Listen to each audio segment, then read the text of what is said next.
Hello, Bit Squad. Welcome back. You are about to watch episode 16 of my podcast, Beards and Bitcoins, with my co-host, jchains. This one, we just talk about 2018, some of the biggest stories, and we look forward to 2019 for both our podcast and for the crypto space in general. So I hope you guys enjoyed this one. Welcome back to your newest favorite podcast, Beards and Bitcoins, where bitboy and jchains get together each week to talk about crypto and things happening in the community. They will bring you some special guests and giveaways, so make sure you're subscribed. For all show-related news, you can find the guys on various social media outlets. Everything is listed on the official show Twitter account, @BeardsBitcoins. Now, without further introduction, two dudes that have beards, like Bitcoins, and want to talk to you about both, bitboy and jchains. Hello, everyone. Welcome to the 16th episode of your favorite podcast, Beards and Bitcoins. I am your co-host, Bitboy, and there is your other co-host, jchains. What is up? What is up? What is up, Bitboy? How are you doing, my brother? Oh, I'm good. Did you have a Merry Christmas? I sure did, man. I hope you did too. I hope it's nice to see some family, get together, have some good food, and have some good time and some cheer. Speaking of good time and cheer, thank you to our show sponsor, Hodl Fuel. That is definitely a good thing to enjoy on a cold Christmas morning. It's a nice hot cup of Hodl Fuel. So you can check them out, hodlfuel.com, or find them on Twitter @HodlFuel. Make sure that you, when you purchase, use promo code BeardsBitcoins. That'll save you 10%. That beard will save you 10%. 10%. And we got a pretty sweet giveaway coming up we're doing with Hodl Fuel, right? Absolutely, yeah. So typically, if you've listened to the show, you know that we give away a bag of Hodl Fuel every week. But like BitBoy said, we're doing something big. This is the end of the year. We want to kind of thank everybody and get some new listeners. And so what we're going to do is we are going to give away 5,000 Tron. There's going to be 3 winners. So if you get the first place, that is 2,500 Tron. Second place will be 1,500 Tron. Third place, 1,000 Tron. And of course, we are also going to be giving away 2 bags of Hodl Fuel coffee. So that is 5 prizes for 5 people. Now, really quick, I want to say one thing. If you are looking forward to winning either the 2,500 or the 1,500 Tron, one of the conditions of this contest is that you will have to review and rate us on iTunes. And if you didn't want to take advantage of one of those first 2 places, you can rate and review on one of our other channels like SoundCloud or the Google Play Store, or we're also on Spotify. Yeah, brand new, just on Spotify as of this podcast. This will be our first inaugural debut on the Spotify. That's right. It's January. It's time for an inauguration. There you go. So we'll reiterate all the rules and contests and sweepstakes stuff in the post after we announce the show, and do that later this week. So be on the lookout, because it'll happen shortly after you're listening to this. Yeah, that's right. And I lied. It's not January. It's still December. After Christmas, doesn't it feel like January already? I don't know. Every day's felt like Saturday so far. It has. That's right. Well, cool. Well, it is time for your favorite segment of the show, the Crypto Movement Twitter shout-out, where we shout out people on Twitter who are doing big things. Brought to you by Crypto Movement. That's crypto-mvmt.com, or you can find them on Twitter and Instagram @Crypto Movement. And once again, it's MVMT. I think you're rocking your Crypto Movement shirt right now. Is that right?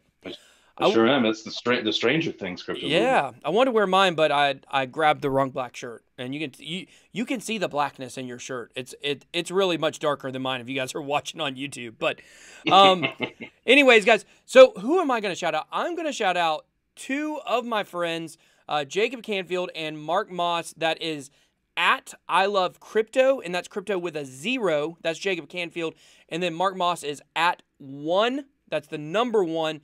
Mark Moss. Those guys run Signal Profits, and a lot of people have kind of been down in them on Twitter the last couple of days, but those are 2 of the smartest guys I know in crypto, and they do have a Signals group. And I'm pretty much in general against paid groups because most of the people don't know what they're doing. But I know Mark and Jacob personally, and they definitely stand 100% behind everything that they do, and they're just nice guys. And you know what? To me, when there's a paid group, people always point and say like, oh, their group is so expensive. Well, if you have $200 in crypto, then you shouldn't be paying for a paid group. The reason why some of these paid groups are more expensive is because they're trying to attract quality investors, people that have money enough to pay to be in the paid group. And Signal's profits has been phenomenal through the bear market compared to a lot of other ones, and they're not perfect, just like nobody else has been perfect. But I want to shout those two guys out because they're doing awesome things, and they just don't do stuff with their Signals trading group. They also do YouTube videos and education and TA training and tons of stuff. And so those are two guys who I want to shout out this week. Very cool. Very cool. Yeah, how about you? I think we got to, well, for me, I am not really going to shout on anyone in particular this week. It was in the headlines. I don't know if you heard this, but Litecoin, their logo is actually going to be debuted on the Octagon floor at UFC 232. Wow. I think at the end of this month. So just in like 3 days or something, they're doing a UFC in California. So Litecoin is sponsoring, I believe, one of the matches and everything. So we're going to see that logo on the Octagon. So that's great exposure. So really want to throw it out to, you know, the Litecoin fam. I mean, the whole Litecoin fam. You got the East Coast Litecoin fam. They're doing all sorts of stuff for mass awareness and adoption. And so to all those people that have put in that hard work, and to the Litecoin team for getting that sponsorship deal happening, you know, that puts things right out in the front and center and the main stage. Man, that's gonna be big. That's insane, honestly. I mean, and that really kind of, it's almost like a capstone to crypto this year. And as we kind of move towards talking about our topic today, which is basically just going to be 2019 in a review, where we have come personally and where crypto has come over the last year and where crypto is going to be going next year. And for me, the fact that, you know, the beginning of the year, it was all about money. It was all about dollars. And now we're getting towards the end of the year and we've got Litecoin going to be on the Octagon. And you know what's funny, jchains, is as I look back and reflect on you know, my life many years ago, I've always listened to sports talk radio. That's the thing. I love sports. If you watch my channel and you watch me, you know I love sports.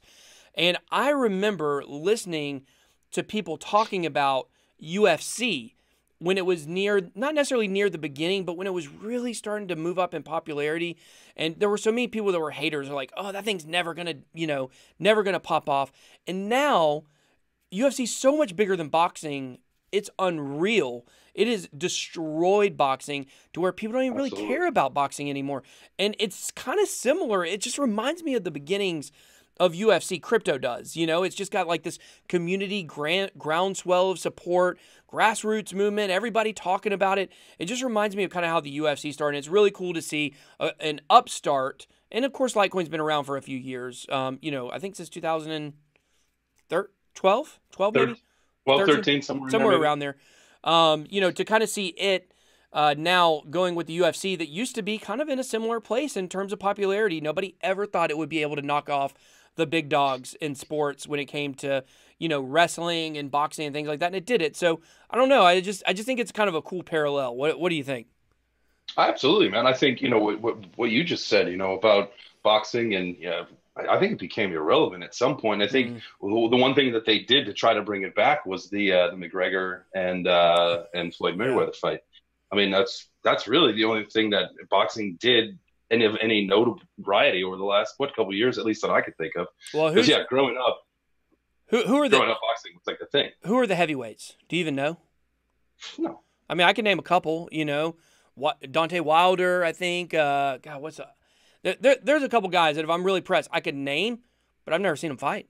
You know, because boxing's so irrelevant, and especially here in America, we don't have a big American heavyweight.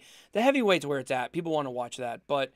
Anyway, so like I said, we kind of want to look back on 2019, and I thought it would be kind of cool to just talk about kind of where we both came from for this year. And for me, this year has been totally crazy in terms of, you know, what I thought was going to be my year and then what has become my year. You know, I thought, I remember reflecting back in January, like I had some money and I was like, oh man, shoot, by this time next year, I'll be a millionaire. Like, I guess it was kind of silly to think that, you know.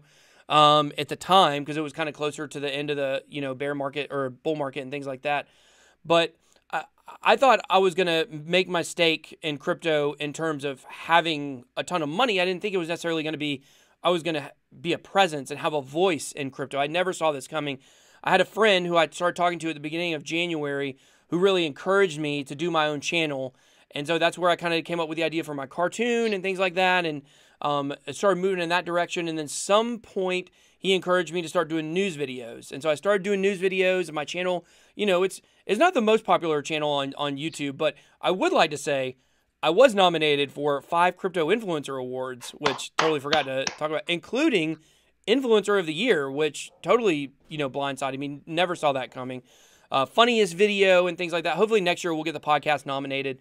But when do they announce winners? It will be the Chainwise Conference, February 15th and 16th in Cincinnati, Ohio, put on by my friend Jason Appleton, a.k.a. Crypto Crow. The Crow. Crypto Crow. Yeah, so I will be there for the award ceremony, hopefully be able to bring one home, maybe. I don't know. The thing is the people I'm nominated against are some heavy hitters. So, you know, so it for me personally, even if I don't win, like I understand I don't have as big of a following as some of these other people, but just to be nominated in the same breath as people like Crypto's News and Crypto Daily and Crypto Zombie, who's become a friend of mine, and Tone Vase. Those are the guys I'm up against for Influencer of the Year. Like, you know, my following can't really compete, but the fact that my peers think that I'm worthy to be nominated with those guys, like, it says a lot to me about what other people think about me. And I think that's not because I've got an intense knowledge of crypto more so than any of those other guys. I think it's because I'm nice. You know, I think it's because I'm nice. And, yeah. And you know, I try to be kind to everybody that I've met in crypto. And, you know, that takes me back to when I met you in Chicago. That's where we met and talked about the idea for the podcast and stuff like that. And obviously the podcast has become a huge, you know, a huge thing for us personally to work on and to talk about. And we can't wait to see the next year explode. We've got big guests coming up. We've got big contests, a lot of good stuff. So that's kind of just a snapshot of my year, I guess. You know, I could go into a lot more detail, but we don't have that much time. So what about you, jchains? Tell me about your year. My year was, you know, it was one of learning. Man, it's an interesting way to put it. Growth, right? Obviously, there was a lot of personal growth. You know, from some fundamental stuff like having some patience. Are you a doctor? No. dad joke. No, that was pretty good. No, just being more patient, right? You know, like kind of learning, teaching myself about market cycles, or at least, you know, not being so. Because when I first got in, and it was like, you know, mid-year 2017, you know, things were kind of just starting to get cooking. And then later in the year, you know, everything went crazy. And then we all know what happened. So, you know, it was kind of a self-reflection year of, all right, the Lambo didn't happen. What now? Let's figure out, now what? And so, you know, I started working with the exchange and same thing with you, man. I never thought that I'd be doing videos, but started doing like, you know, some news videos. And in doing this, you know, it really kind of came from, you know, working with the exchange. You know, I was put on the team to review projects that we were going to start listing. And so I started digging really deep into like all these crazy projects, you know, some just awful and some just hidden gems, right? And so, you know, I spent a good part of every day just researching these projects, reading white papers, learning about the teams, trying to find information about scammy stuff and whatever. And so like really just learning all about, you know, how a project is set up and how a team is set up. And, you know, nothing really too technical with like dev stuff, but, just really learning. And, you know, and so now that I've got like this fundamental understanding of, you know, how a project really should be running operationally so that they can make themselves a successful project. You know, now it's time for, you know, as we kind of segue, you know, into the next part of our discussion, and I'll save it for it, is, all right, now what's next? You know, like where do I take that? Where do I take what I learned in 2018, apply it into 2019, move things forward? I mean, we all hope and pray that, you know, the markets improve. Yeah. And so how can we take that knowledge that we've learned and apply it? Let's talk about it. I didn't necessarily plan on talking about this specifically, but, you know, what are your personal goals, like, you know, professionally with crypto for 2019?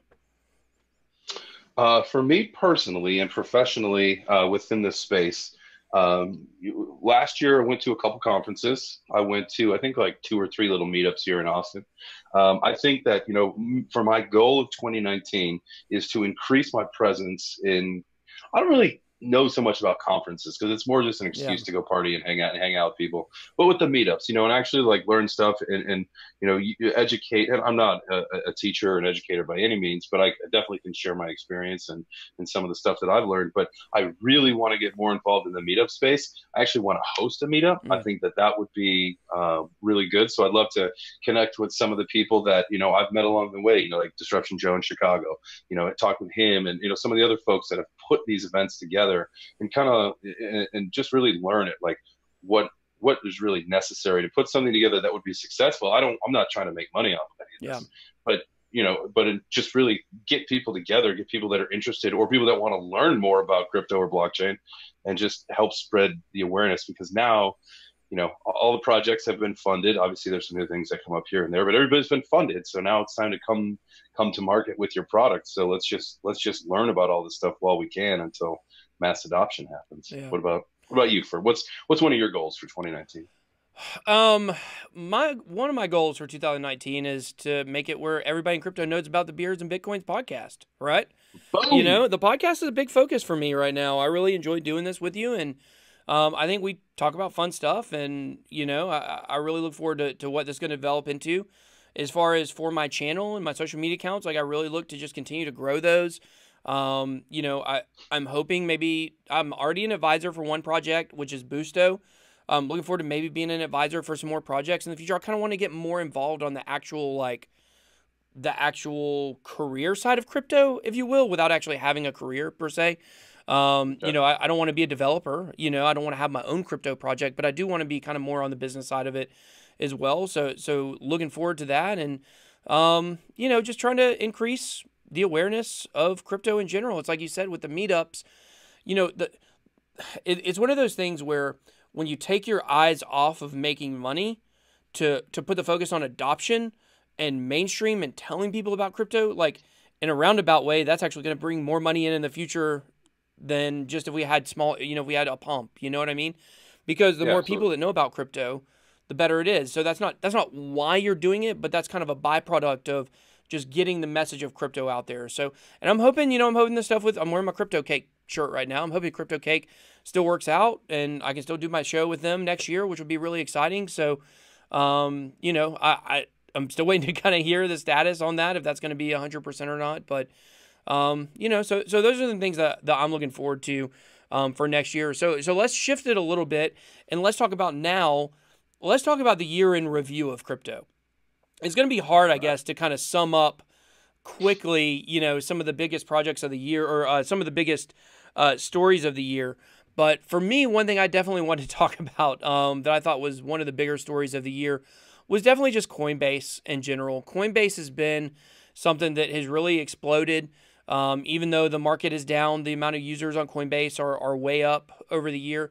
And if you kind of look at the evolution of the year of Coinbase, if you go back to, I believe it was January 4th, or the 6th, it was somewhere in between the 4th and the 8th for sure. That was the very, very, very peak of the bull market.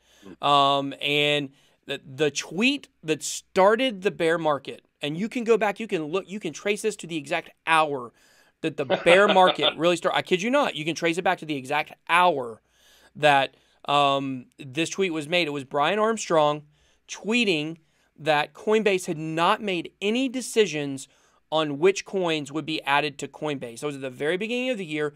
And you may say, well, that doesn't sound like that was that crazy. Well, if you go back, the hysteria and the mania around XRP at the time, which, by the way, how to buy XRP, or not XRP, how to buy Ripple, was actually a higher Google search this year than how to buy Bitcoin. So, which is very interesting. But if you go back to the XRP mania that was going on last year, everyone was just saying like, oh, in December it's going to get added to Coinbase. Oh, definitely in January it's going to get added to Coinbase. And so when Brian Armstrong tweeted that, basically what that meant was XRP is not going on Coinbase anytime soon, and we haven't even decided if it will ever go on yet. That's what that tweet meant. And everything started falling apart at that point. And so if you kind of follow along the year of Coinbase, there's been a lot of rumors surrounding Facebook buying Coinbase, Facebook and Coinbase working together. We've had some big news around Facebook this year, or the last couple weeks, having to do with them maybe having their own stable coin and things like that. But there's just been so much about Coinbase.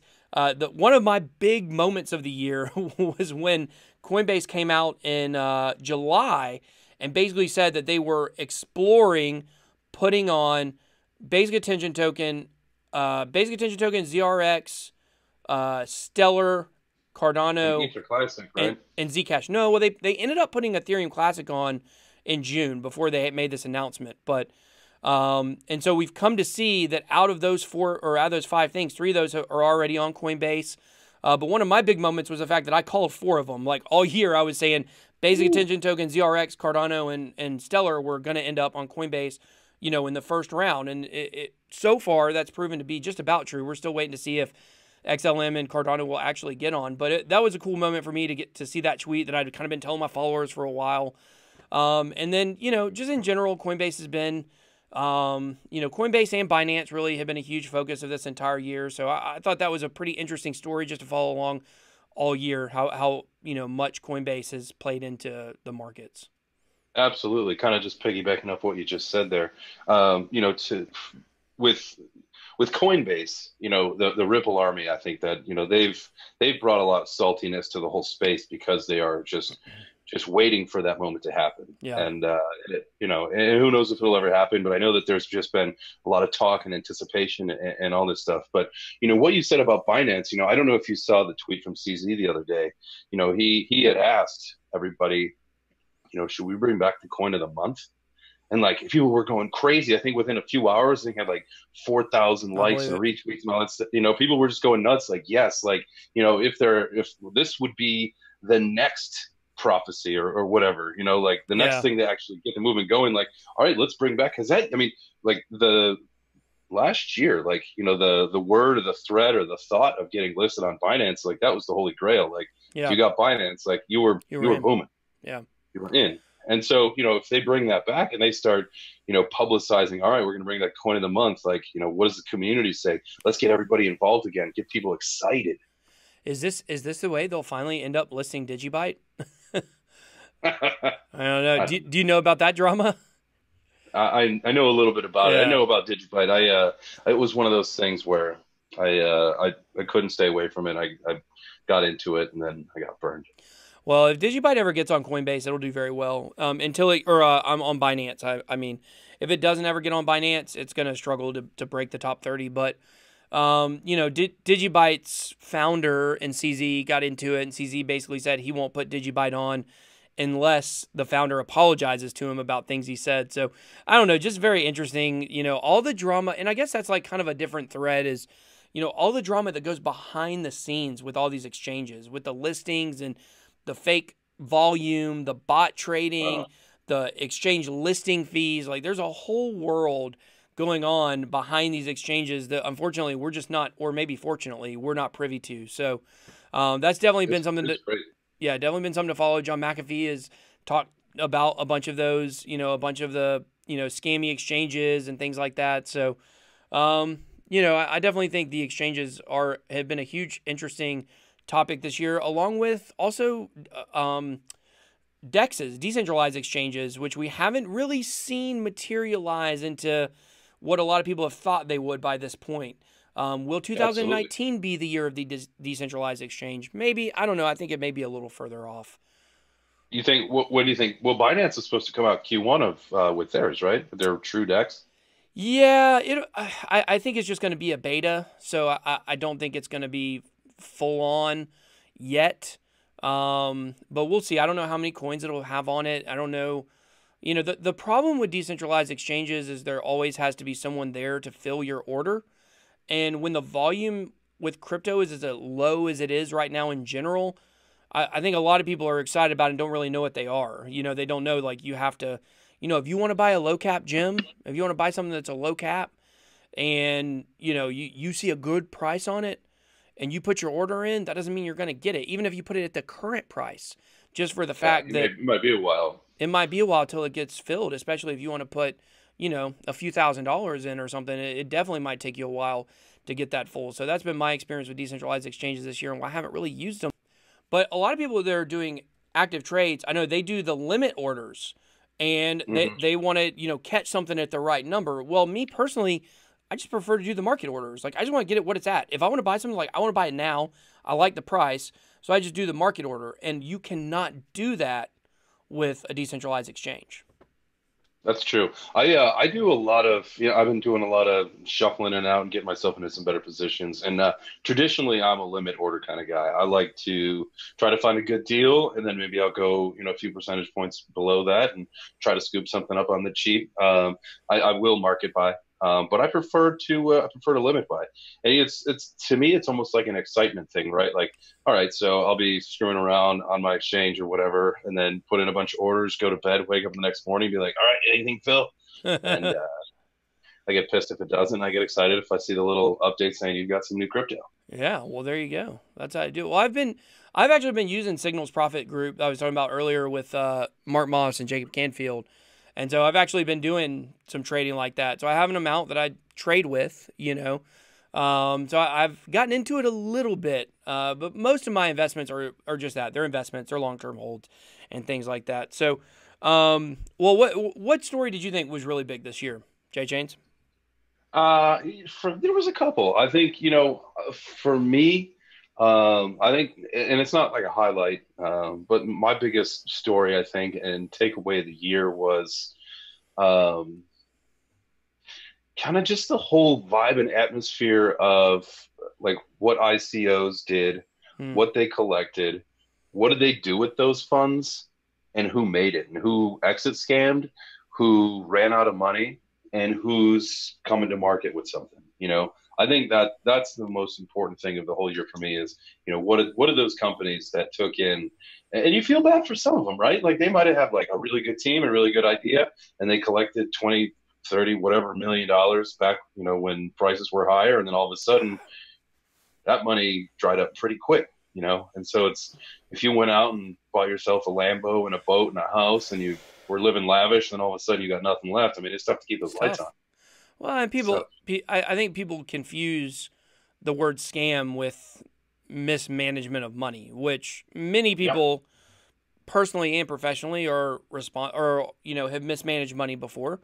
That doesn't mean that you're a bad person. You just didn't take certain things into consideration when you spent certain money. Not everybody is good with money.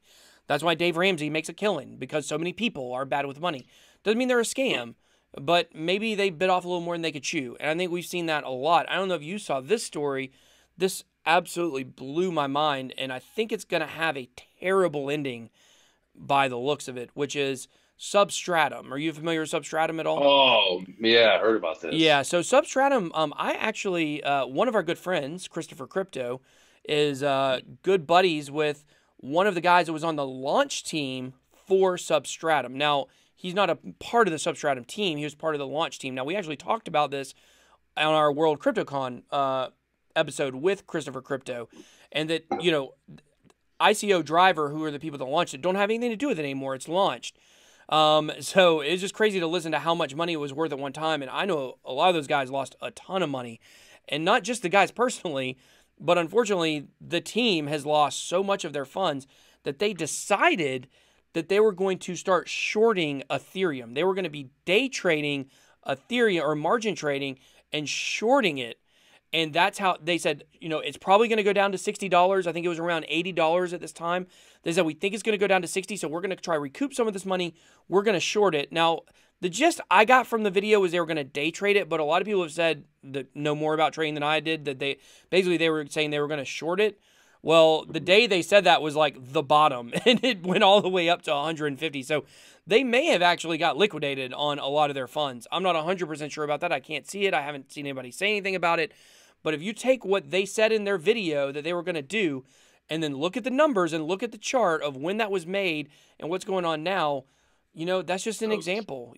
People are scrambling. If you raised, well, I know basically it right now is worth, it's down like 90-something%, so if you, and so is most things. So if your, available capital through crypto is down 90% from what you raised, you were probably just planning on spending 10% on office supplies or something, you know what I mean? Now you got to make that work for your whole project. and it's going to be hard. I think this is, maybe Substratum may end up being one of the first casualties of the bear market in terms of a larger project that goes down. So we'll just have to see. Yeah.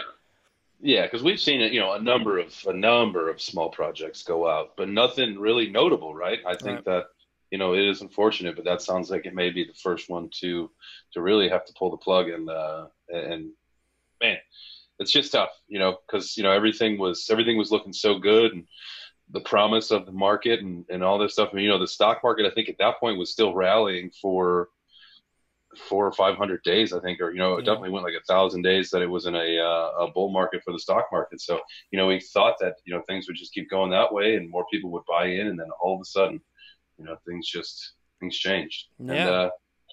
And what can you do? Well, looking back on what I thought was one of the bigger stories of the year, there was so much anticipation. There was a certain announcement, which when I say announcement, you guys probably all think Justin Sun and Tron, but this was actually Verge. They had this big announcement, and it got pumped up for weeks. They actually asked their community before this announcement to raise like millions of dollars more to put into this project, because this announcement was going to be so huge. It was going to change everything in crypto.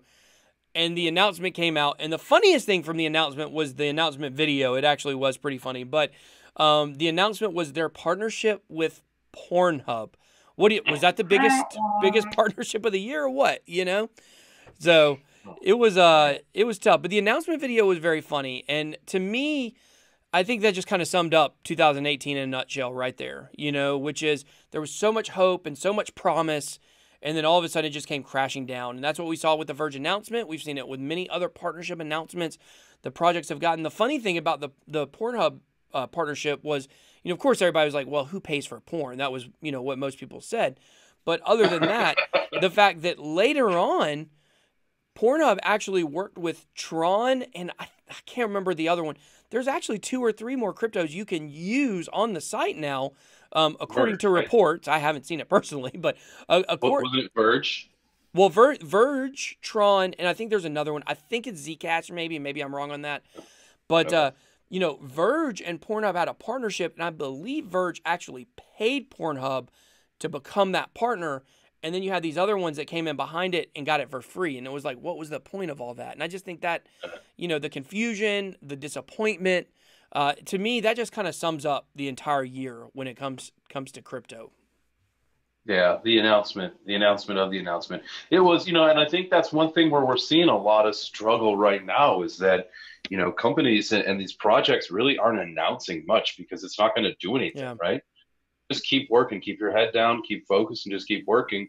And then, once we see, the last week or so, we saw a nice little jump back up. But, I think that once we get into a better market condition, I think we're going to start seeing more regular announcements and more updates from these projects that we know that they're, like I'm involved in a couple projects and, invested in a couple projects. And I know that, the announcements, they don't leave the Telegram channel because there's no point, because it's not going to get excited. It's not going to do anything. So don't waste the marketing effort right now, because it'll all just be for a waste. Well, go ahead. No, I was going to say, I think next year is going to be a better year for marketing and big pushes and all that stuff. If once we see some improvement, consistent improvement. Well, I think the one thing that really surprised me about this year compared to last year was last year in the bull market, the market was news driven. The dips were news driven and the spikes were news driven. And we haven't seen that in the bear market. In the bear market, generally when there's bad news, it's like the ETF postponements and things like that. They were already baked into the price. So we wouldn't even see huge drops after those announcements. Now, when the backed delay announcement came in, there was a little drop. But for the most part, this year has not been news driven. And I know looking back at last year, I'm going to mention him again for the third time. This will be the last time, I promise. But Jacob Canfield told me back in July, I guess, I went and had lunch with him, and he said that during the bull market, what he would do, and these are the kind of things with Signal Pro, and I'm not trying to push it. I don't have an affiliate for it right now or anything like that. I'm probably going to in the future, so I'm not trying to say this to pump him up. These are kind of the things that he does, which separates their group from other people, which is he says he would get up, he would stay up all night basically, and he would follow the markets along based on what time different countries or different time zones were waking up. So when like the majority of Europe was waking up, he would be up reading the headlines. So he knew that if there was a headline about a certain project, he knew that when the European time zone got up and read that headline, that that coin would pump.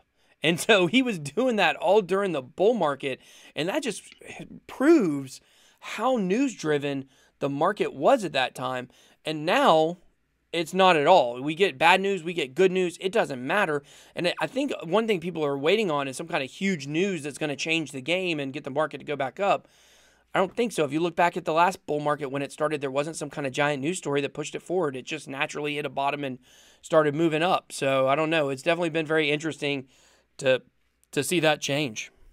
Absolutely. It's funny that you say that, man. I probably was on a very much smaller scale than Jacob, but I was actually doing that same thing, right? Yeah. And that's what I kind of learned. I learned doing that trading the stock market, right? Because the stock market closes, and all right, so you got when the traders in Europe, when they get in, or when the traders in Asia start, so you have the three cycles. You've got Europe, America, and Asia, and so I was doing that same thing, and it's just like just when is it going to pop? All right, so they're getting up in like 2 hours. All right, let me put in a few limit orders and see what I can scoop. And for a little bit that was great. I've actually forgotten all about doing that because, like you said, that's what the market does. There's no news. That's what the market does. Well, there is news. It's just not. It's not moving the market. Now you're right. The individual projects have been withholding news for sure. But well, let's talk about. We only got a few minutes left. We got probably about 5 or 6 minutes left. So. Let's talk about what do we think our predictions are for 2019. So I think I'm going to give you my general summed up prediction for 2019, and then you give me yours, and then we'll talk about them. So my prediction for 2019 is that we will see a bottom, if we haven't already seen one, near Q1. I do not think it will go further than that. I believe Q2 we will start to move up. We may be already back around 5,000 or 6,000, which right now at the time feels kind of like the moon. 6,000 feels like the moon right now, which really shows the depressed state that the market is in. And I think as we get closer towards the end of the year, we will start again getting back to numbers that are comfortable for us, where we feel like things are moving forward. We'll get to 8,000 to 10,000. And I do think that 2020 is going to be the year of all years. It will be like nothing we've ever seen in crypto.